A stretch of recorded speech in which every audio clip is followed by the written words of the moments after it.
গ্রামের শেষ প্রান্তে ছিল একটা পুরনো নদী। নদীর ধারে যে শ্মশান ঘাটটা ছিল, সবাই সেটাকে বলতো মোড়াঘাট।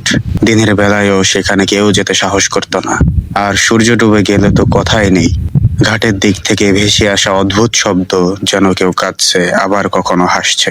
এই গ্রামে থাকতো তিন বন্ধু, রানা, টুকু আর মিঠু। তিনজনে ভীষণ দুষ্ট, আর ভূতের গল্প শুনলে উল্টো হাসতো। গ্রামের বুড়োরা বারবার বলতো, মোড়াঘাটে যেও না, ওখানে পিশাচ থাকে। কিন্তু বন্ধুরা এসব কথায় কান দিত না। একদিন বিকেলে রানা বলল, চলো আজ রাতে মোড়াঘাটে যাই, দেখি আসলেই কিছু আছে নাকি সব গুজব। টুকু ভয় পেয়েই বলল, আরে পাগল নাকি, যদি সত্যি সত্যিই পিশাচ থাকে। মিঠু হেসে বলল, ভূত টুত কিছু নেই, চল। রাত নামলো, পূর্ণিমার আলোয় নদীর পানি চকচক করছিল।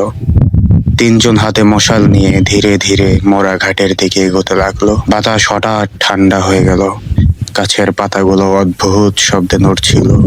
ঘাটে পৌঁছেই তারা দেখলো, একটা পোড়া চুল্লির পাশে বসে আছে এক অদ্ভুত মানুষ।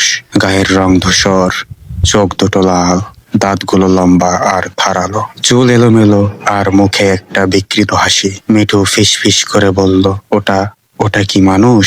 হঠাৎ সেই লোকটা গম্ভীর গলায় বল, মানুষ, আমি মানুষ ছিলাম এক সময়। তিন বন্ধুর শরীর কেঁপে উঠলো। লোকটা ধীরে ধীরে উঠে দাঁড়ালো, তার পা মাটিতে ছোঁয়ায় না, যেন ভাসছে। সে বলল, আমি এই মোড়াঘাটের পিশাচ।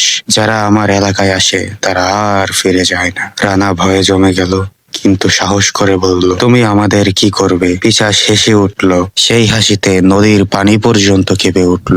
আমি তোমাদের পরীক্ষা করব, যদি তোমরা সত্যিকারের সাহসী হও তবে যেতে দেব। হঠাৎ চারপাশ অন্ধকার হয়ে গেল, মশালের আলো নিভে গেল। ঘাটের চারিদিকে ভেসে উঠল আগুনের মতো নীল আলো। অদৃশ্য কণ্ঠে কান্নার শব্দ। টুকু কাঁদতে কাঁদতে বলল, আমরা ভুল করেছি, আমাদের ছেড়ে দাও। পিশাচ বলল, যারা অহংকার করে তারা এখানে আসে, কিন্তু অনুতাপ করে খুব কম মানুষ। হঠাৎ মিঠু খেয়াল করলো, পিশাচের গলায় একটা পুরনো তাবিজ ঝুলছে। গ্রামের বুড়োরা বলতো, পিশাচরা তাবিজে বাঁধা থাকে। মিঠু চিৎকার করে বলল, রানা, তাবিজটা। রানা দৌড়ে গিয়ে এক ঝটকায় তাবিজটা ছিঁড়ে ফেললো। সঙ্গে সঙ্গে পিশাচ যন্ত্রণায় চিৎকার করে উঠলো। আকাশে কালো ধোঁয়া উঠলো।